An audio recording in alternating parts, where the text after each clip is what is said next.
Welcome, Spark. So what kind of Spark are you? Player? Creator? Or both? The stories yet to be told. The games to be made. Civilizations and societies to be formed. The universe is waiting for you to bring it to life. Now, how do we begin?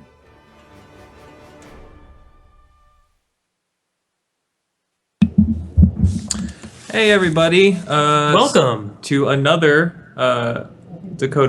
Team Dakota live stream. We do this not quite only frequently. have Brian and myself here. We have two guests. The winners of our game jam are joining us via Skype. Yeah, so we have Aerosol Demal and ST Abra joining us. So can we make sure we can hear you guys? Hey guys, how's it going? Yeah, we can hear you guys. All right. Hopefully everyone who's listening can hear you as well. So yeah, we are going to be, today it's kind of a special stream. We're going to be talking with both Eris and ST Abra, the two people behind the winner of the game jam, which, there's so many entries, but at the end of the day, there was really, this blew the competition away. So Congratulations, guys. yeah. You made a really awesome game. Yeah, you really did. So yeah, what we're going to be doing is we're actually here in remix mode inside of X0. I'm going to be building a new ship to go in here, just to kind of have fun with it, mess around with it. I'm actually going to be using, I think, the coding archives. But while I'm building, we're going to be asking Eris and ST Abra sort of about how they built this, lessons learned they had when they're going through building, and sort of all of the stops and pitfalls they went through to get to there. Sparked their creativity. Of course. But that was just terrible, Zach. I'm sorry. You're welcome. yeah, so while we're asking them questions, everyone who's listening in, feel free to ask any questions as well, and we will route those to both Eris and ST Abra, who are, I think, also both in chat. So my first question is just, what was the thing that got you started thinking about wanting to do a racing game and leading you to wanting to make X0? Well, I guess it all started really because prior to the game jam actually starting, I had been doing a lot of work with cameras. And that was really, ironically, what started the whole thing, because I was always so frustrated with the current cameras in Project Spark. You've got the follow camera, you've got the boom camera, but there is no chase camera in Project Spark, right? And when you're dealing with vehicles, and you're driving along in a vehicle, it's very unnatural to have to be moving the right stick around to manage the camera. And so that was kind of my end goal. I was playing around with creating some vehicles. One of the things, I don't know if you guys saw it, but I actually created a pretty cool helicopter brain to go with it, that I was messing around with before the game jam. And I ended up coding my own chase camera. And so from there, pretty much spawned everything. I was like, all right, I've got this awesome chase camera here. I need to put it on a vehicle. And what's the most obvious, game type that needs vehicles? Well, a racing game. And that really, so I created a bunch of different vehicles. Yeah. I've actually got like a motorcycle that I was playing around, that would kind of go up and down slopes and whatnot.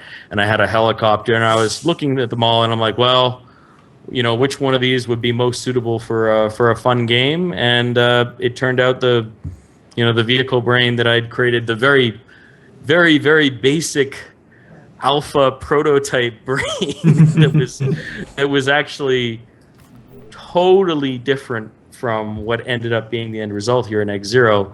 But that ended up turning into this, because I was just so happy with how nicely the chase camera turned out. Right. Cool. And so, how did you guys kind of end up working together on this project? Because it's we had a couple of collaborations, but obviously this is one of them, and obviously also the most successful one of them. How did you guys kind of decide to work on this together? Well, actually, before the Game Jam started, I was making tanks for Instant Kafka. He was making an arena game.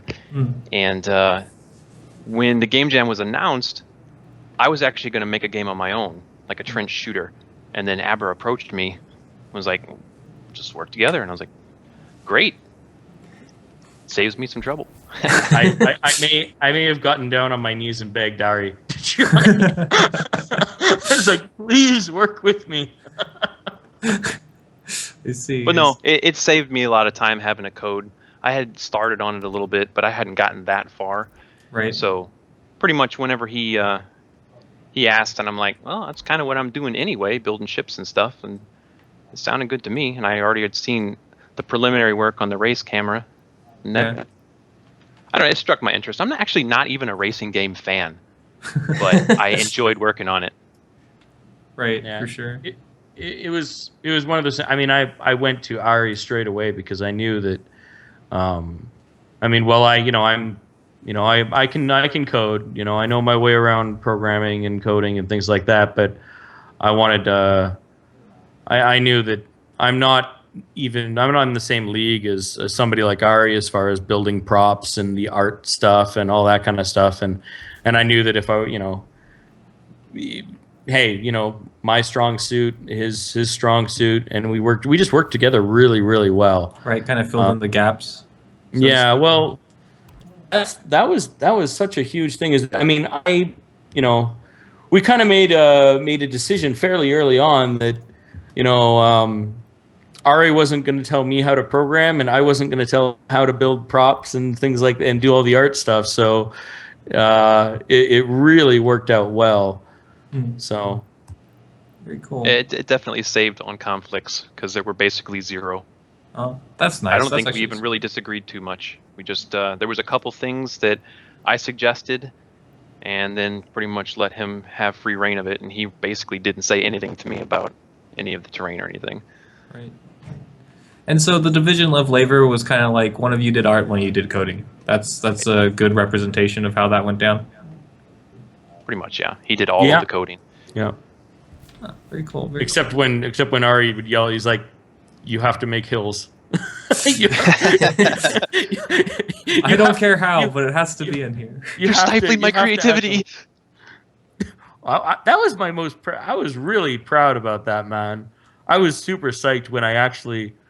That was the most. That was. Oh man, I know it sounds crazy, but like, for me, my proudest part of all of X-Zero is actually the hills.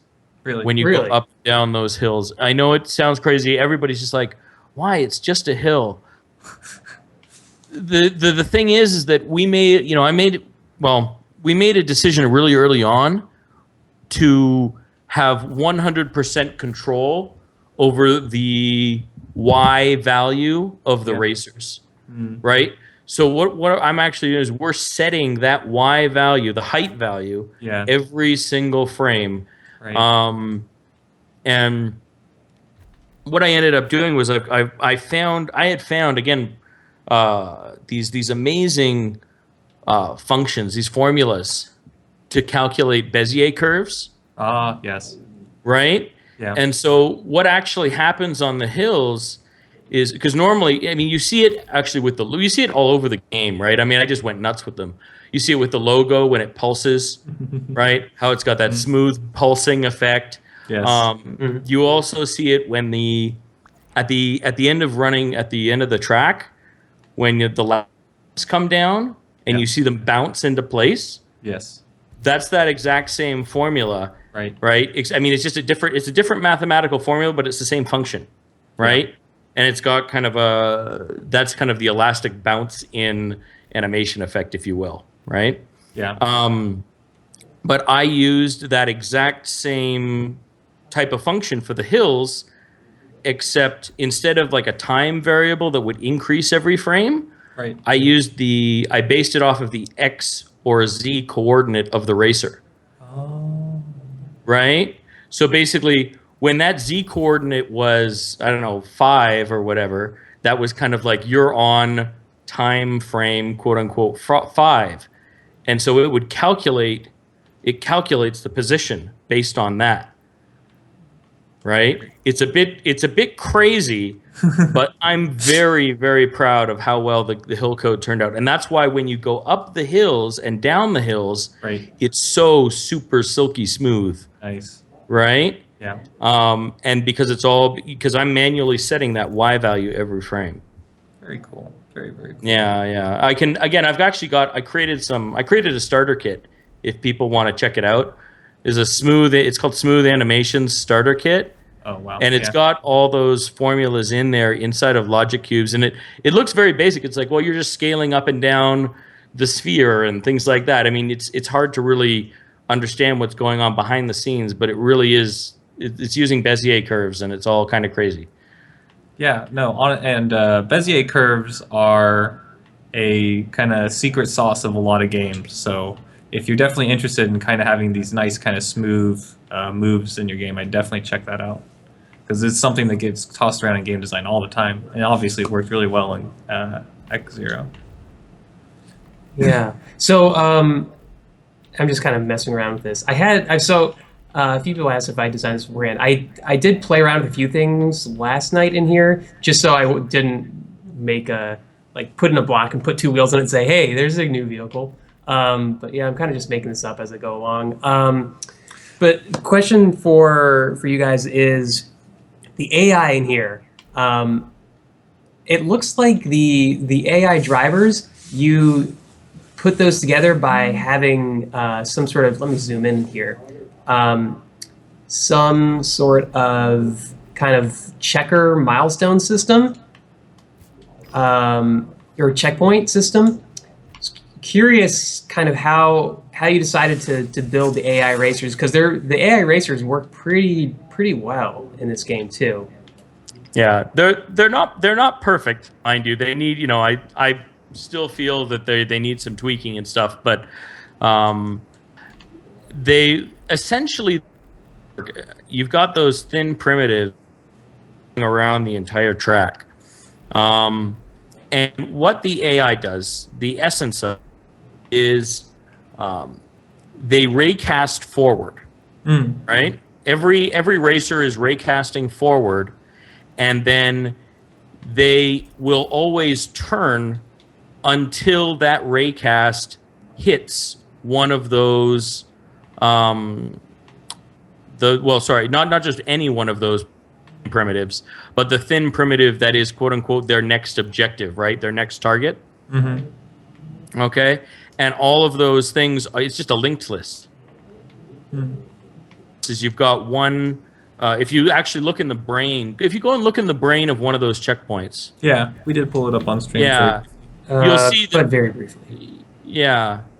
Let's go back here. Yeah. Just load up the brain of one of those. And you'll see that all it's doing is it's just pointing to the next checkpoint. Right? And then also it's got a checkpoint speed. So basically what happens is as the racer approaches that, once its distance to that checkpoint reaches a certain value, is less than X, I'm not sure what I can't remember what I put, right? But once it's less than a certain distance, it basically switches to the next checkpoint. And then it starts looking for that next checkpoint instead of the one it's currently on. Right? And it's turning towards the middle, but it doesn't always turn towards the middle, because otherwise they'd all go in a line. Right. And yeah, that was the great thing, is it seemed like I could tell right away you obviously weren't using paths, because those the racers kind of followed along a path but could veer off of it sometimes too. Yeah, they veer off of it because if that hit it. So if you actually reduce the size of the checkpoint, they'll move more towards the middle. Right? Because they have more in order for that raycast to actually hit the checkpoint. I don't know if that makes sense or not, but that's kind of the way they work. And in addition to that, there's a bunch of other code for the AI where that same raycast forward if it actually hits another racer, then they'll be like, oh, there's another racer in front of me. So they'll veer slightly to the right or to the left randomly to try and pass that other racer. Oh, very cool. Right? That's cool. And then you also may have noticed inside those checkpoints, there was a checkpoint speed variable. And the AI is taking that variable and it's saying, okay, when I am currently at this checkpoint, this is the speed that I'm allowed to go. Right? So the idea is you put that speed lower when it's in the corners, and then so the AI slows down when they reach the corners. Right? And then during the straightaway, I don't even have it max. There's no variable, and when there's nothing set, it just, they can go as fast as they're little allowed heart's desire. to. Yeah. Well, there's other things that affect that, right? Right, Depending on, because I've also got things in there that you may have noticed that some of the racers in the race are faster than others. Right. Right. Yes. Was it the prototype? It's always in first. No, it's random. I set it up. Oh, so I that see. You randomly set which one is the fastest. Yeah, there's it depends. In a hard race, I think there's 2 really good guys, 1 medium guy and 2 kind of crappy guys.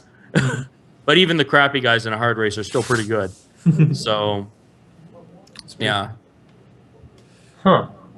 That's really There was a lot that went into the AI work, and I think the last thing, yeah. Well, I won't go into it all, but yeah. I mean, I won't go into how the AI cheats. Fair. AI does tend to do that when it's in games. I have no idea what you're talking about.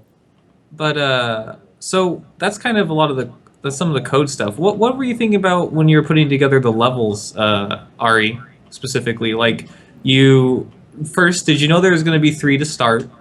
And when you were designing these guys, how did you start, and what were you thinking of when you were putting all these props together to kind of make these big, epic feeling tracks? We discussed doing 3 to 4 racers to start, or races, 3 to 4 tracks to start. Yeah. And due to time constraints, we just went ahead with 3. It felt like a rounder number anyway. Yeah. But as far as making the tracks themselves, I actually built them. I kind of did the same thing as my modular dungeon set. I made modular track sections. So the first thing I did was actually make the different curves. You might notice in there's 2 different curves, and they're the same curves over and over again. There's a 30-degree one and a 15-degree one. Right. And then I made the ramps and all that. And then I just started kind of plopping them together like Legos and trying to see what felt right. And I did a bunch of them on paper to try to get something that's relatively pleasing. And I'm kind of big on symmetry. So you'll notice that 2 of the tracks are completely symmetrical. Right. They have 1 plane of symmetry. And then the last one, I kind of just went all over the place because I wanted to as far as the facility goes, that was a completely different one. I actually just had a picture in my mind of that central building and the central track, and I wanted both of the center tracks to point directly at the building and just make it kind of a focal point. And then I had to just sort of figure out how to get the rest of the track to make that happen. That one actually took me the longest to design, simply because having the track in the center go the same direction twice, it kind of complicated it. I would definitely believe that. It kind of feels like the most complex track too, and it comes at a good point in the game, obviously, right? Yeah. For that. But yeah, so for each track, we were sort of throwing around the idea of doing like cups or circuits or however you want to put it in racing game terms, and I tried to go with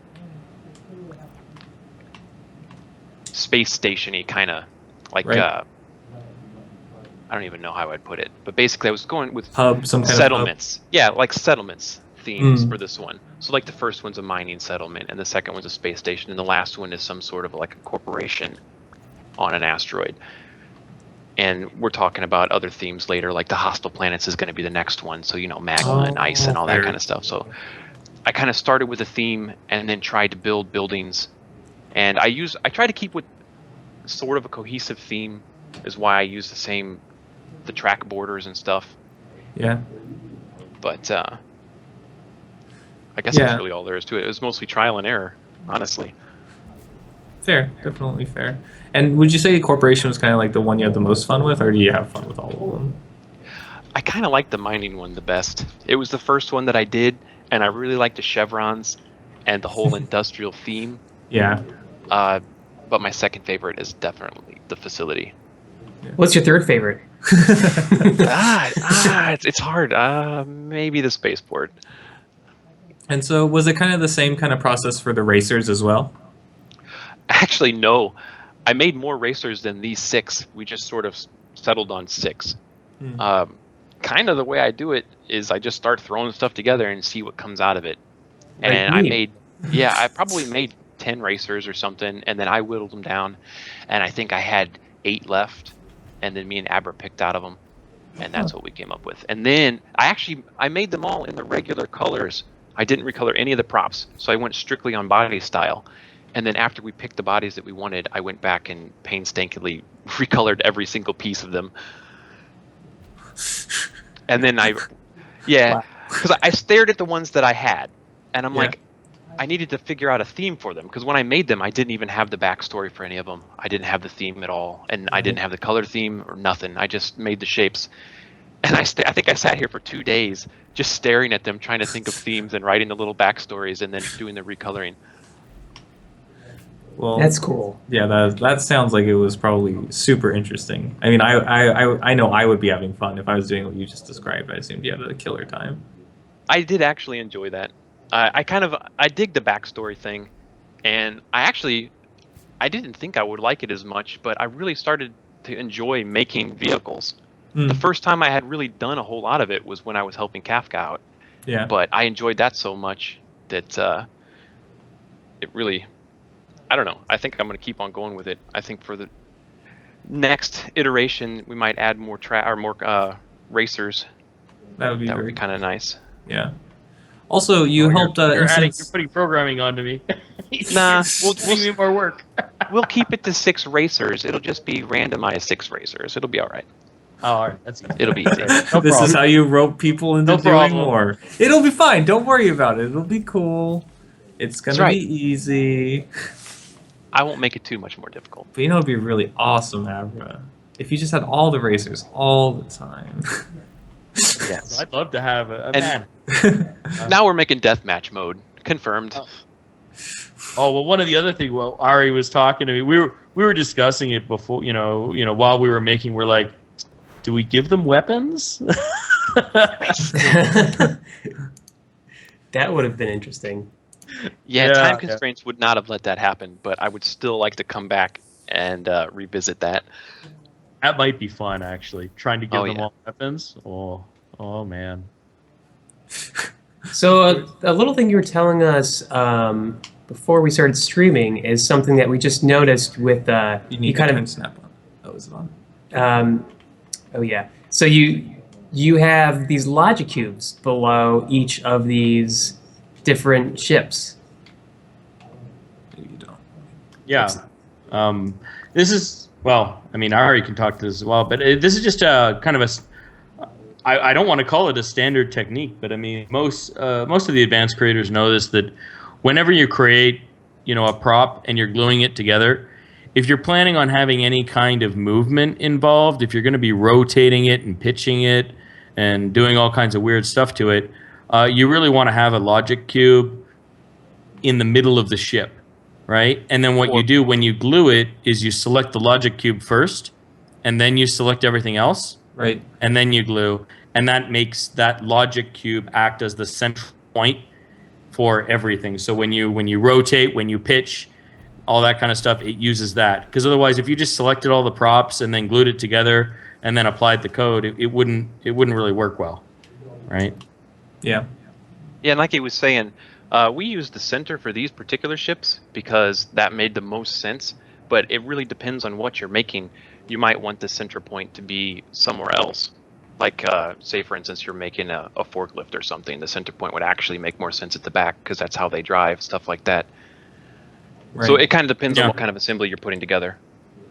Yeah, or if you want a drawbridge that lowers, you want that rotational point to be down at the bottom, right? So that when Right. it lowers, it goes down, Absolutely, absolutely. That's just a really interesting thing because a lot of people say like, "Oh no, the pivot," so these are kind of called a lot of times, on this prop isn't where I want it to be. Well, you can always just glue an invisible logic cube and change the pivot of any object that you want. Still hoping that we can set custom pivot points without having to waste an extra prop, but I feel you. we'll see about that one. Yeah, I've been asking for that one since alpha. Yeah, is definitely something that would be nice. I am not gonna lie. Yeah, Ari likes his props. He wasn't happy when I told him he had to remake an 80 prop object. I only had to shave it down to 30 props. I mean, come on. It looked pretty identical though. I know. I'm good. What can I say? Oh, yeah. I that was actually painful, but I did have some wasted props. They were some of the parts were more cluttered than they really needed to be, so Yeah. it wasn't really that bad. Paring it down wasn't too bad. Right. Yeah, because one of the things I was super focused on it from the start. We wanted to make sure that this ran really well on the Xbox One, right? That was a critical point for us. So everything that we did, I only use Project Spark on the Xbox One. I mean, I've got it on my PC, but my PC isn't really all that powerful. Right. So it runs better on the Xbox One for me, and so I was constantly checking performance every step of the way to make sure that we didn't overstep our bounds. Right. Absolutely. Yeah, performance is hard. Performance is hard in kind of any kind of development. It's hard. It's Spark just as hard as anything else because you really can stretch it depending on what you want to do. And you kind of pull it and push it in multiple ways, right? Because, do you want more props rendered, or do you want more effects on screen, or what do you want, right? So it's always something you have to kind of constantly be watchful over. We actually ran into that really bad on the first track because we really wanted those chevrons, but they had a pretty bad issue. Yeah. And we had to change the code and everything for them, and we had to fiddle with the size of them, and then to fiddle with the props. Like he was saying, that one building was at the far end of the track, and there were two of those, and then there were several sets of chevrons near them, and it caused a lot of lag on the back end of the track, so we had to make some adjustments for that. So Right. we definitely dealt with that. I believe you for sure. Yeah. So I really loved how those chevrons turned out, though, man. Those are great. yeah, they turned out really, really well. Those were all Ari. So the I made some chevron. pretty. Go ahead. I was just going to say I made some pretty hacky original code to make them work, and he made a much nicer system. And I was gonna say that. What do you think like the most challenging thing about the racing game is? I guess you would say maybe Hills, Abra, and Well, ironically, I want to say that Hills was the most challenging problem and all that kind of stuff. I think Yeah. it was the coolest algorithm, right? It's like the coolest. It's the thing you're like, wow, how I implemented it. One of the most amazing things for me was that it actually worked the first time I made it. Like I was like, oh, I could probably do it this way, and I coded it, and it worked on the first time, which never happens. right, of Right, course. which was one of the reasons I was so excited about it. But we ran into a lot of different issues, and we actually got really lucky at one point because Ari was in the middle. He was working on the just on the track, the modular track pieces. And I told him, yeah, you have to scale everything down by like 60% because I had hit the max speed for the game, right? Yeah. And I was trying to actually implement the boost mechanic, Right. and I suddenly realized, oh, there's, we can't actually go faster than 100. So in order for you to go faster and make everything go faster, we had to scale everything down as much as possible. Right. If you go and you look at some of the other ships, actually, they're scaled down to their max limit. Yeah. And that was to create the because illusion post of facto speed. you had to be like, okay, this has to happen. Yeah. Yeah. So if we wanted, this has to happen. We have to reduce the size of everything. But we were really, really lucky because Ari was just about to spend gobs of hours starting the first track, and Super fortunate timing. yeah, and he hadn't. He was just about to start, and I was like, whoa, hold up. You have to rescale everything. Oh my goodness. Oh my goodness. Yeah, thank Yeah, goodness. the other time we had a huge close shave, there was a strange bug where the UI icons wouldn't show up. And it was due to Oh, draw God, distance, that which bug. was really Oh. strange. So we spent, spent like, a I whole remember entire logging day. that bug. That's Oh man, we spent an entire day going back through old versions of the game and trying to hack in the code from newer versions into older versions, and we Right. just it wouldn't work, and we couldn't figure out what was going on. And then we're sitting there for like an hour and like, what did we change? What could it possibly be? And then we changed that one thing and everything worked again. I was like, what? Oh, man, of course. It was Oh, stressful. Yeah, well, I think I told you guys about that bug. We reported that as soon after. That reaction is pretty much the same reaction we had in studio. What? Yeah, Oh, it was you guys very showed them strange. that? It's the draw distance. Well, because this. Yeah. I know. Well, that's what I said when we said like, Yeah. oh, by the way, if you change draw distance, they're like, huh? Yeah. Well, because Half the it UI actually disputes. created some serious. It created a significant performance boost on the Xbox One just by reducing it a bit, Yeah. and then you don't actually notice it because everything that is outside the draw you can't see anyways. Yeah. So it does give it a performance boost, but we ended up not being able to use it because it creates that weird bug on some PCs, but not all, which is I don't know. I hope it gets fixed soon. I'm sure it will be. Yep. Very cool. Getting there with this. You Just are putting the slowly final getting touches. I actually want to keep these out here. All right, I am going to make this be just like the Raider. No, we can make it be overpowered if you want. I can tell you to adjust a couple variables, and it'll be the best ship in game. That's interesting. So next question is, how did you come up with sort of the different mechanics for each racer? Because the racers handle very differently. Well, when you paste that page in, if you scroll down, you should see some variables. You got you go up, yeah, you got grip. Mm-hmm. First of all, Okay, yeah. right? Yeah, grip is 0.7. Now change grip to 1. Oh, it's gonna be a lot Change of grip to 1. Is that higher than Lux's grip? That's about as high as grip can get. I'll do Lux, I'll do it 0.5. is higher. It is well. Realize that's pretty much like it's like every frame. Like you saw, is 0.07. Right. And go back in there. You got the other ones. What else do we have here? We've got. You should have top speed and acceleration. right height. Yeah. Boost. Ride yeah. height. Leave that the same. Okay. Um, Boost duration. Why not boosting forever? duration, yeah, no. Boost reacher. Every ship has got these individual characteristics. Ship acceleration, no. 27? No. Make that like 100. Yeah. No, ship And the acceleration. Ship top speed changed to 100. And Oh, ship oh, dear acceleration, Lord. I think, should be 100 as well.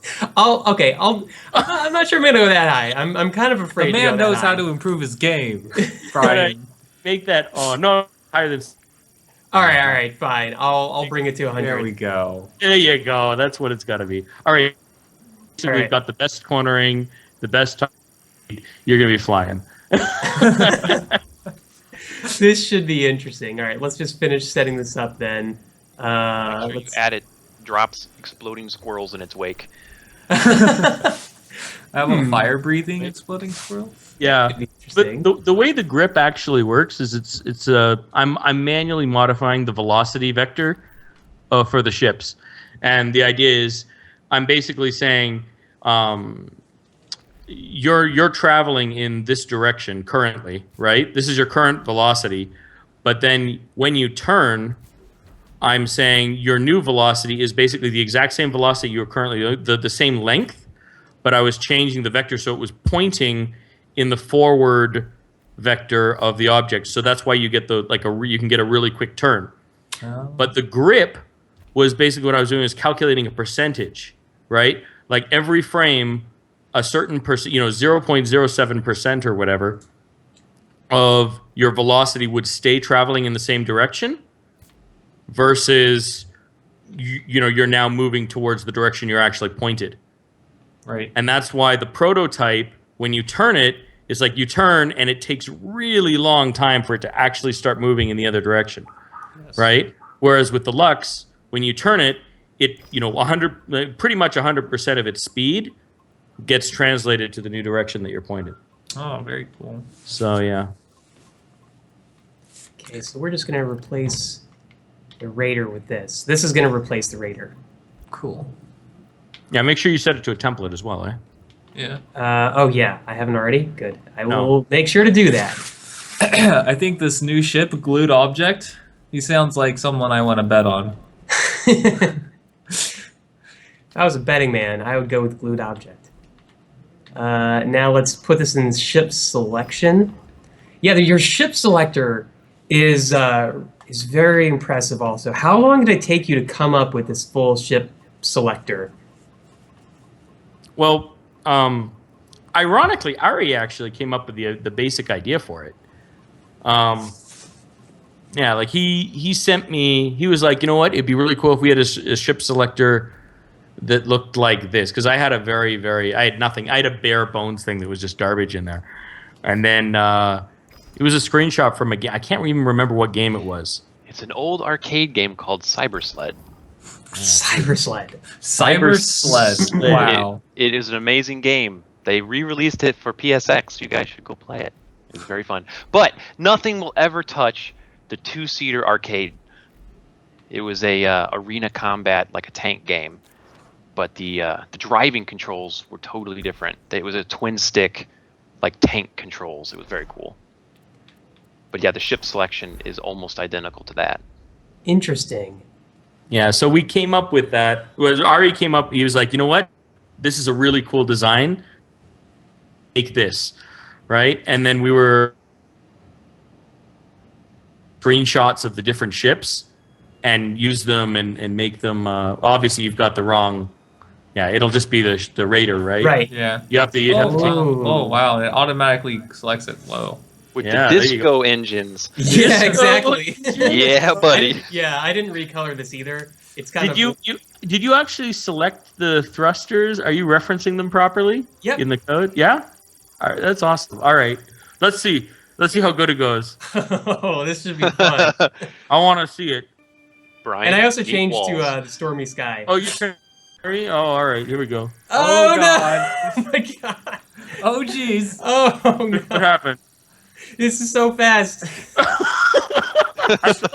I warned you. Oh my god! You're probably gonna go through a wall at some point. I think you should All right, probably I should boost. probably boost, I guess, right? Oh dear. Oh, wow.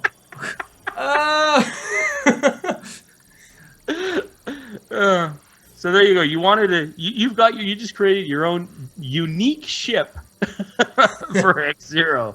Totally different. Yeah. Actually, much worse Oh than my Ace. god, this is so hard. Being good is hard, it turns out. I know. It's cool. It's also really awesome, I just have to say. I'm impressed that it's... Oh, I hit a speed of 1,000 kilometers per hour. that's- Let's see if I can that's hit it. the Oh, I max just hit it speed. again. That's great. All right, let's boost. Oh. Oh.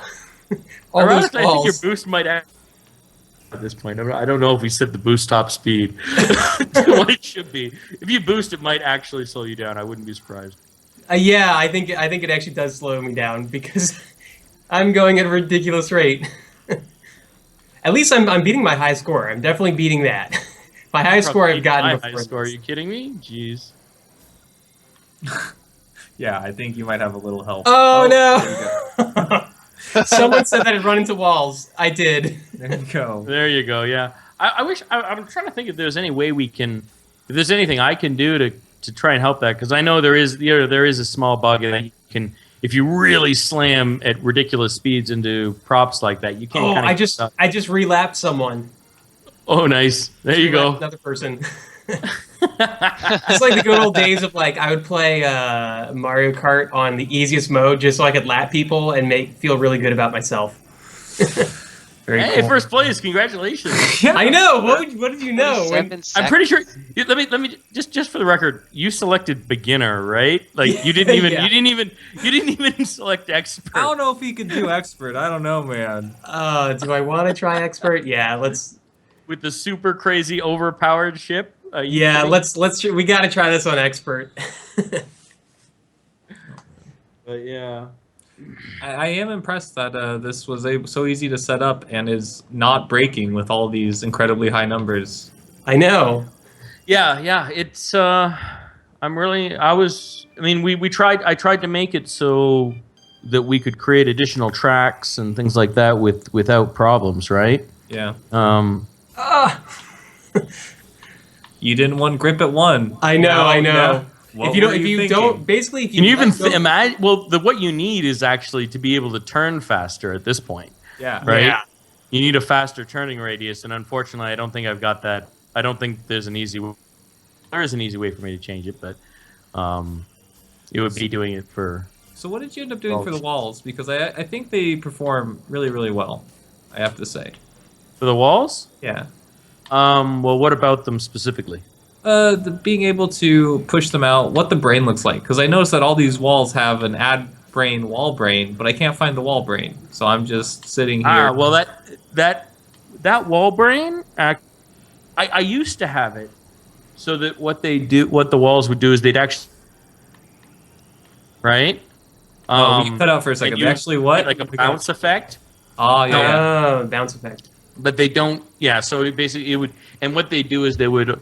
I had it like push in direction object forward or something like that, and I had all the walls oriented the correct way, so that when you pushed forward, it would push you toward, back into the track. Yeah. But it didn't really work out too well because you could still get stuck on the wall Right. when you slammed into it, and so when that happened and it didn't push you out, it looked really bad. So we decided to just leave that out. Yeah. But what we did do, the only piece of code in there is it adds every single wall to an object set. It adds every single wall piece in all three tracks to a global object set, and then when you bump against any of the objects in that object set, then it plays a sound. Right? It plays that sound of like you hitting the wall. Right? That sound, and that's all the wall brain really does.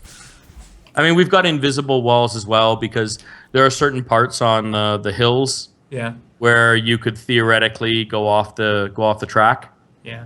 Absolutely. and so we put those in to prevent the player from doing that. Right? Yeah. So, is there? Someone asked in chat. Is there a frame rate slowdown during collisions? I don't notice one. It's actually just the ship slows down slightly. You lose a little bit of speed. Yeah. What we did was we had to. I had some weird issue when you hit another ship that the actually slow down, but there was an issue where it could, like, because if you have two moving objects that have character physics and they're both occupying the same space, Yeah. bad things can happen, right? Yeah. And collided against another ship. I've got code in there that kind of pushes you away, right? Right. You bounce off the other racers very slightly. But in addition to that, the problem I ran into is when you did that, your racer would actually come to a complete stop. Right? You would go from 1,000 kilometers an hour to 0. Right. And there were some other situations where the physics were doing weird things that I didn't want, that created that scenario. And so in order to kind of mitigate that, I've got code in there where if your speed drops by more than a certain amount, in like one frame, from one frame to the next, it drops by too much. Yeah.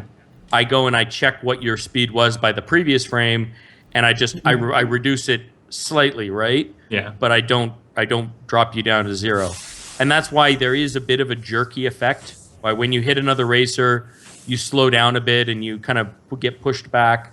Right. It doesn't look perfect, but I thought it worked out way better than the alternative. So, yeah. Very cool. Very, very cool. Yeah. So I'm gonna bring the speed down just a bit.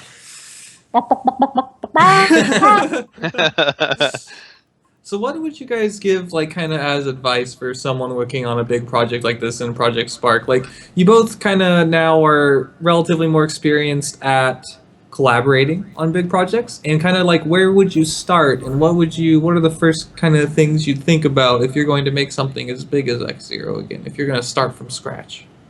Rigidly defined roles.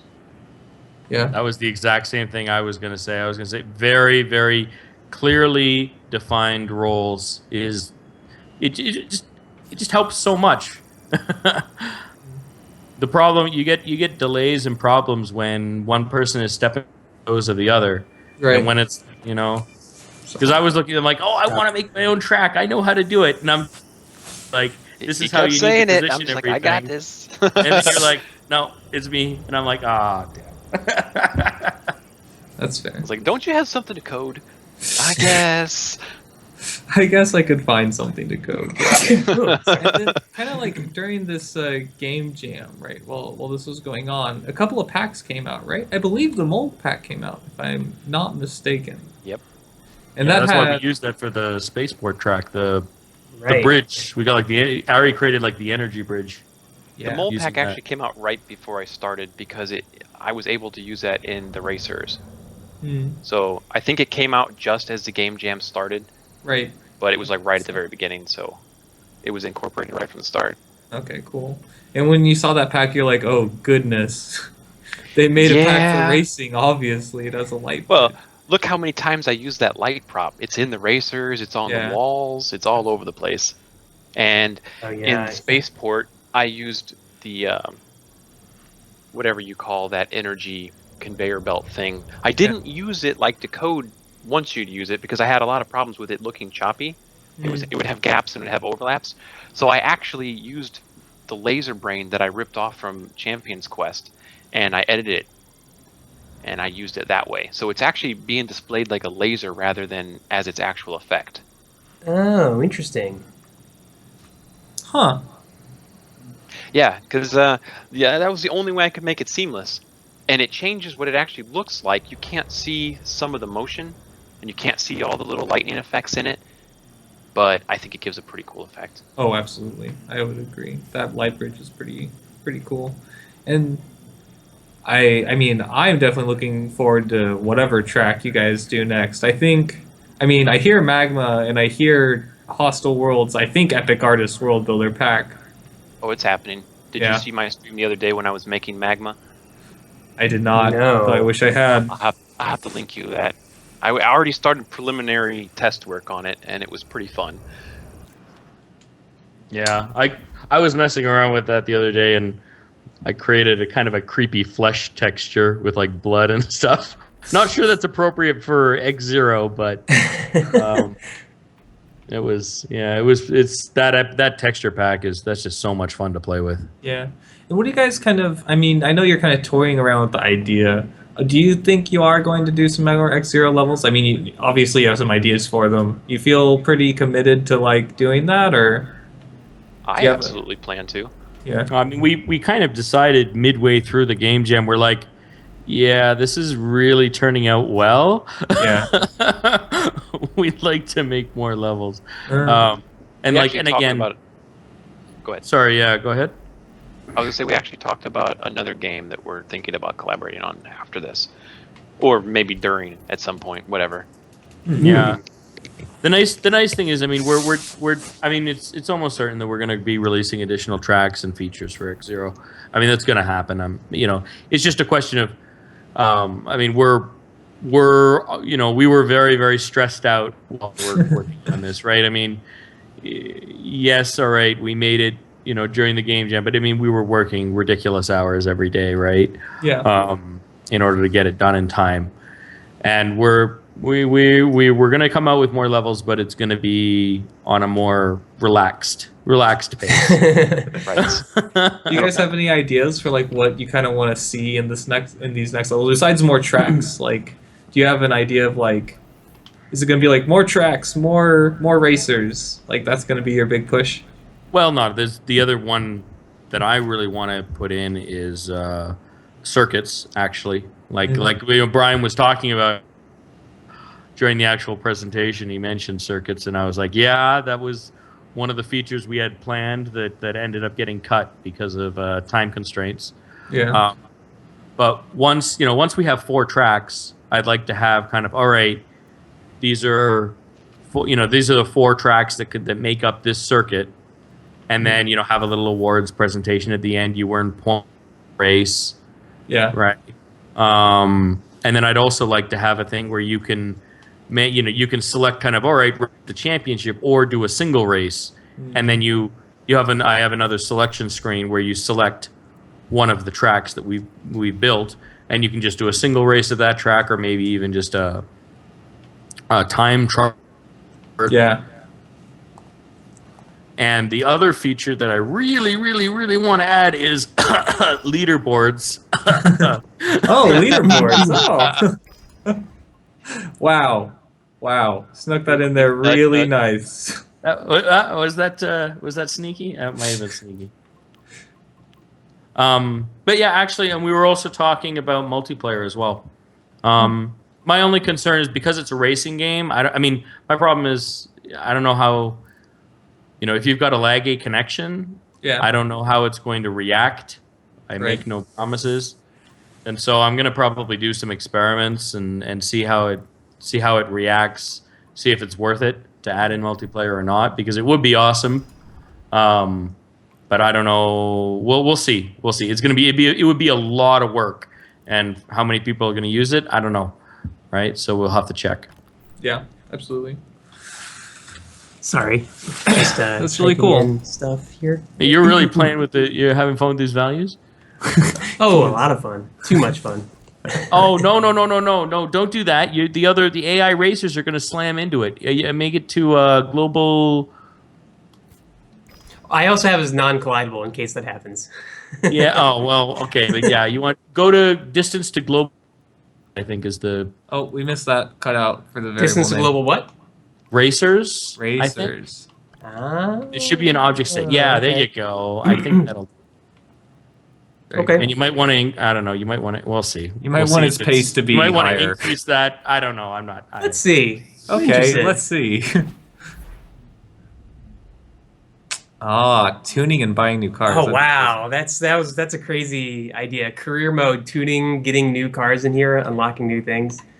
Well, I've got Take the some things there, serious- so I mean, it'd be easy to all right, buy an upgrade for your grip. I'd say tires, but I mean, you don't have tires, so Obviously, I'm your not really gravity sure where I tracks got are- off giving the racers different types of grip, right?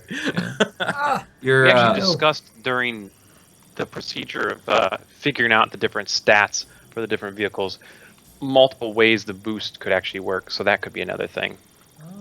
Adding different functioning boost. Because we're throwing around the ideas of like, do we have boost the way it's implemented now, where you press the boost button and then you discharge your entire boost mute, or can you press it and just use a certain amount for the amount of time that you're pressing, which would completely change the way it functions. And some vehicles might function better that way, and it would be an interesting option. Yeah. For sure. Yeah, it would. Man, there's so much you can do. It sounds so fun. Yeah. And I know Ari also wants. Ari has been really bugging me for. Jumps. We had some jump. I had code created for jumps, but it was a little bit goofy. And what we're hoping to do in the future is incorporate jumps properly into the game, and have them so that you can jump from one level, if you will, to another, so that the track can do cooler. Oh, whoa! So Basically, you can have like so an you upper can- deck and lower deck. Well, we've already got that. Basically, the way jumps were before, you had to land at exactly the same height that you started from. And I'm Right. trying to get them to do landing at different heights. I see. Huh. That Yeah, sounds so like like maybe you an could jump adventure. down off a cliff or something, or Right. whatever. Yeah, so I've got some code ahead of me. Sounds it for sure. Yeah. Well, But yeah, we had so many ideas for this, Yeah. and we were able to implement, only just a handful of them. But I think we're really happy with how it turned out. So. well, I guess you should be because you are the winners of the entire game jam. Which is, for those of you who were not aware of the game jam, it was a collaboration between us and Ford, and we got some amazing levels out of it. Really amazing levels. Like, yeah, absolutely. And now I'm Also, gonna see you that later. reminds me, Ari, this is not the only level one of your spaceships appear in. True. You also created a spaceship for Space Skunk vs. the Galaxy, right? Yes. Oh yeah.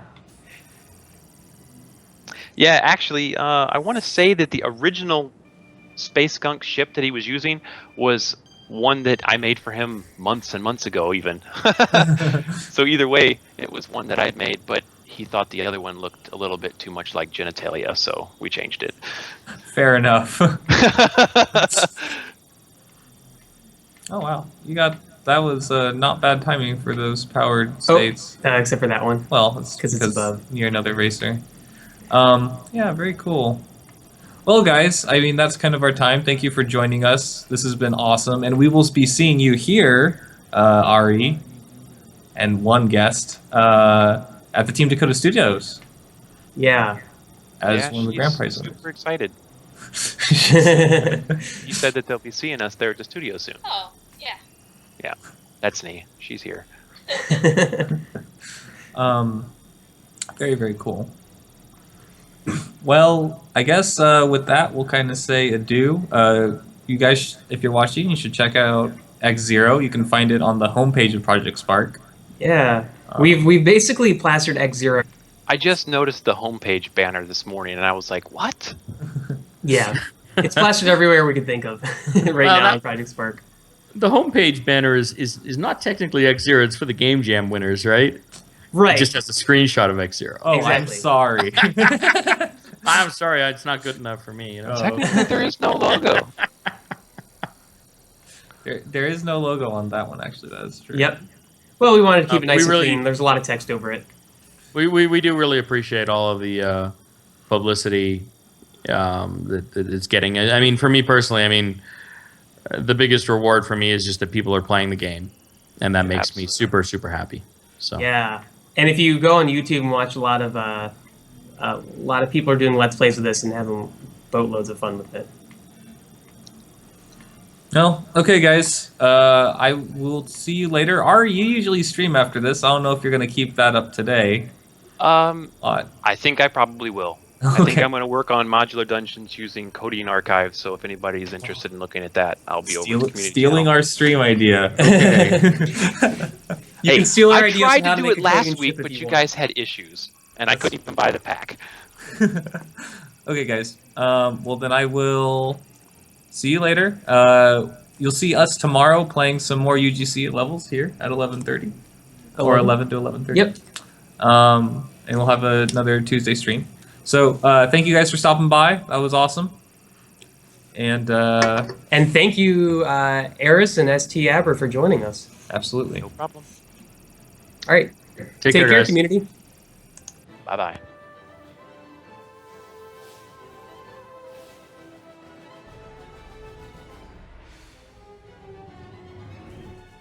Create your game as you play? Any Spark can do it.